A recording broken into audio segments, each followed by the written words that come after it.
This episode of Marijuana Today Daily is brought to you by our friends over at Curaleaf, one of the nation's top multi-state cannabis operators with 42 local dispensaries, 12 cultivation facilities, and 10 cultivation sites spread out over 12 states. Curaleaf has been there for more than 100,000 registered medical marijuana patients seeking relief with medical cannabis.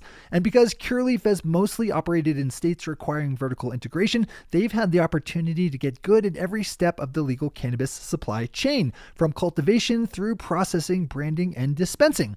Swing over to cureleaf.com to learn more about all the things that make Curaleaf special. And while you're over at cureleaf.com, spelled Curaleaf, you can learn more about Curaleaf as a publicly traded stock on the Canadian Securities Exchange, where it trades under the symbol CURA. Big thanks to everyone at Curaleaf for helping make today's show possible.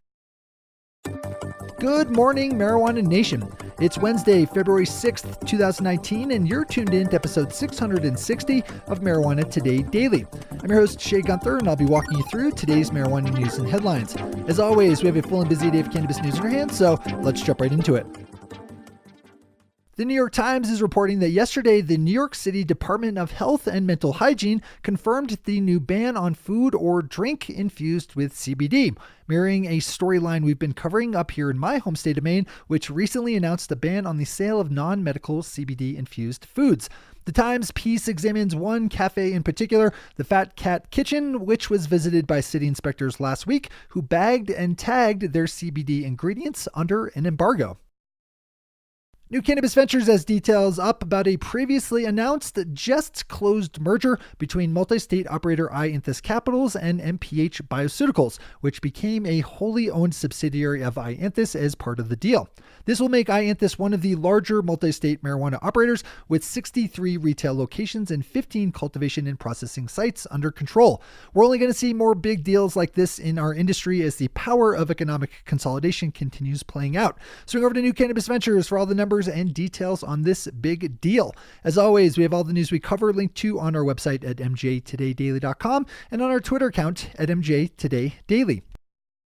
We round out today's top stories with news of another large acquisition, this time with Illinois-based multi-state operator Verano Holdings buying up 4 Daughters Compassionate Care of Massachusetts in a deal valued at more than $30 million.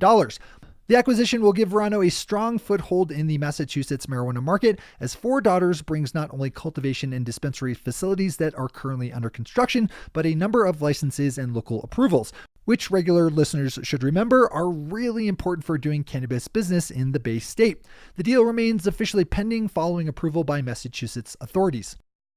Those are our top stories for today. It's time for Marijuana Today Daily Headlines Blitz. Before we blitz out on headlines, let's quickly thank our sponsor, Curaleaf, one of the nation's top multi-state cannabis operators with 42 local dispensaries, 12 cultivation sites, and 10 processing facilities spread out over 12 U.S. states. Did you know that besides running one of the nation's largest multi-state marijuana businesses, Curaleaf also has their own in-house cannabis brands, ranging from their namesake Curaleaf medical marijuana line of products to their hemp-derived CBD line of Curaleaf Hemp, all the way to Yuku Cannabis, Curaleaf's top-shelf adult use marijuana. Curaleaf wants you to live life well, so they've made sure to build out their abilities to deliver all the different kinds of legal cannabis that people desire. To learn more about this fast-growing company and to find the closest Curaleaf dispensary to you, you just need to open up curaleaf.com, where you can also launch into all their different cannabis products and learn more about their publicly traded stock on the Canadian Securities Exchange. That's curaleaf.com. All right, time for the Blitz. A new study just published on Monday by researchers with the University of Michigan in Ann Arbor finds that most registered medical marijuana patients use cannabis to treat conditions backed up by science.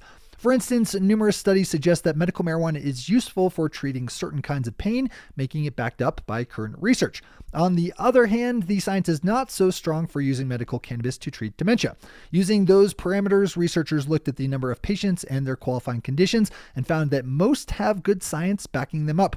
This one is packed with nuance, so I'd swing over to Leafly for the full read.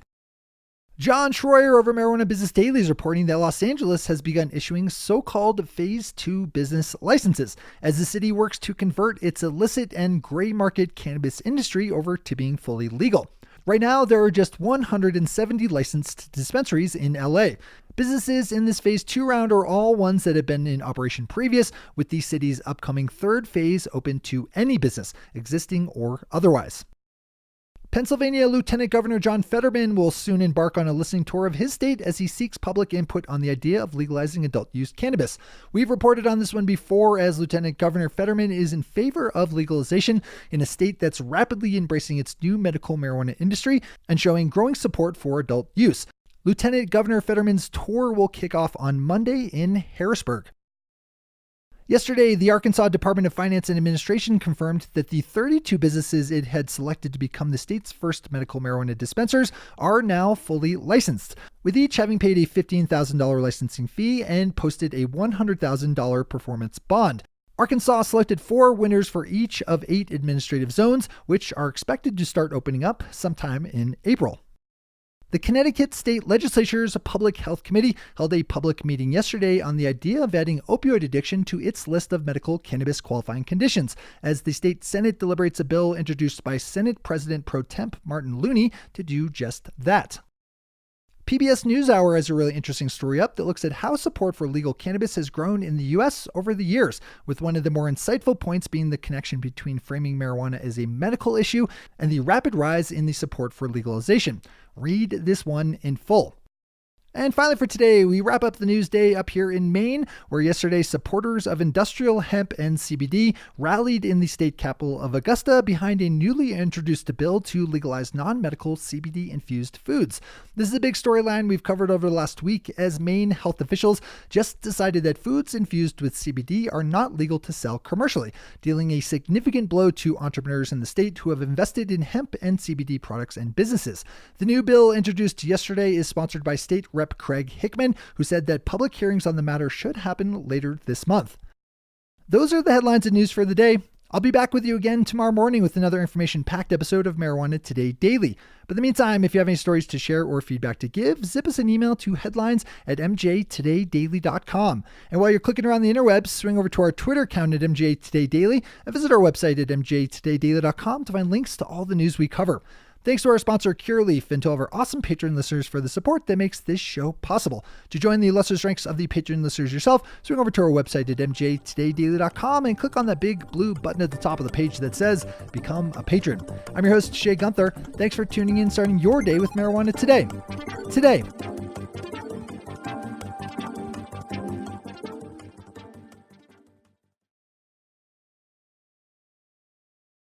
One take, Shay. One take.